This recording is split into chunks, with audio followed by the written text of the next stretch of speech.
Hello viewers, welcome to my channel Gyan Knowledge Hub. In this video we are going to discuss the question answers of history 3rd chapter class 7, the Delhi Sultans, and it is my advice to all of you to please don't take the screenshots of the answers. Instead you can pause the video in between, listen to what I say and then write, because this way you can learn the correct pronunciation of the words. Otherwise you will learn the wrong pronunciation. Okay, so let me start the video, and before that, if you have not subscribed my channel, please subscribe it. Okay, first question is, which ruler first established his or her capital at Delhi? The ruler who first established his or her capital at Delhi was the king of Tomar dynasty, Anangapal. Next, what was the language of administration under the Delhi Sultans? Persian was the language of administration under the Delhi Sultans. In whose reign did Sultanate reach its farthest extent? In the reign of Muhammad Tughlaq and Alauddin Khilji, the Sultanate reached its farthest extent. From which country did Ibn Battuta travel to India? So you can see there are so many difficult words. If you will not listen to what I say, you will learn the wrong pronunciation. So first listen to what I say, pause the video and then write. Ibn Battuta traveled to India from Morocco, which is in Africa. Next question is, according to the circle of justice, why was it important for military commanders to keep the interests of the peasantry in mind? According to the circle of justice, it was important for military commanders to keep the interests of peasantry in mind because a king cannot survive without soldiers, and soldiers cannot live without salaries. Salaries come from revenue collected from the peasants, but peasants can pay revenue only when they are prosperous and happy. This happens when the king promotes justice and honest governance. Next question. What were the steps taken to ensure that muftis performed their duties? Why do you think they may have wanted to defy the orders of the sultans?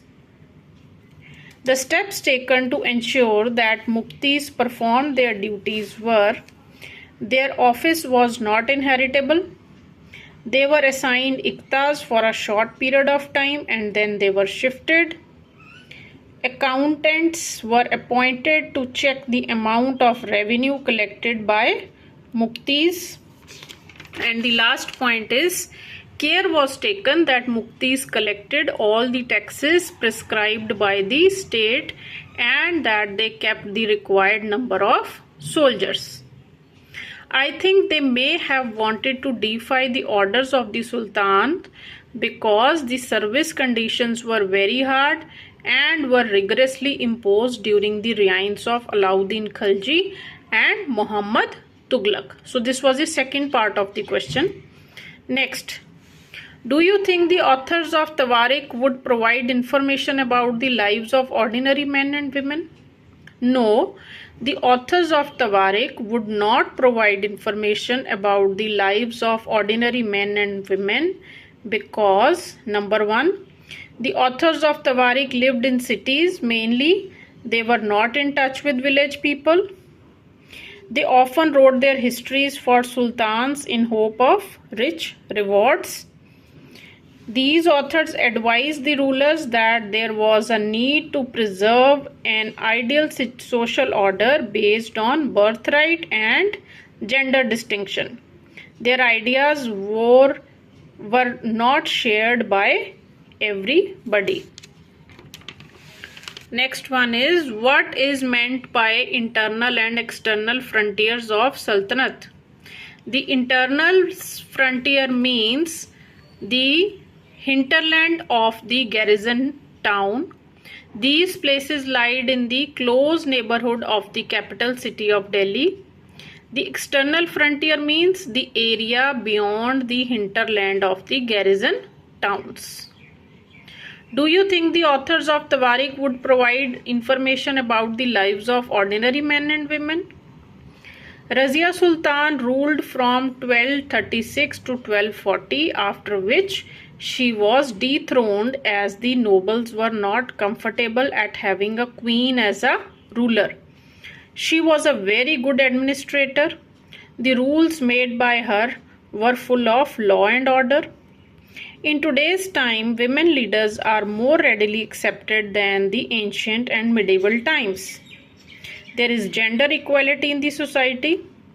Indira Gandhi and Pratibha Patil, etc. are some of the examples of women leaders of modern times. Next, why were the Delhi Sultans interested in cutting down forest? Does deforestation occurs for the same reasons today? This was the last question. The Delhi Sultans were interested in cutting down forests to expand the agricultural fields.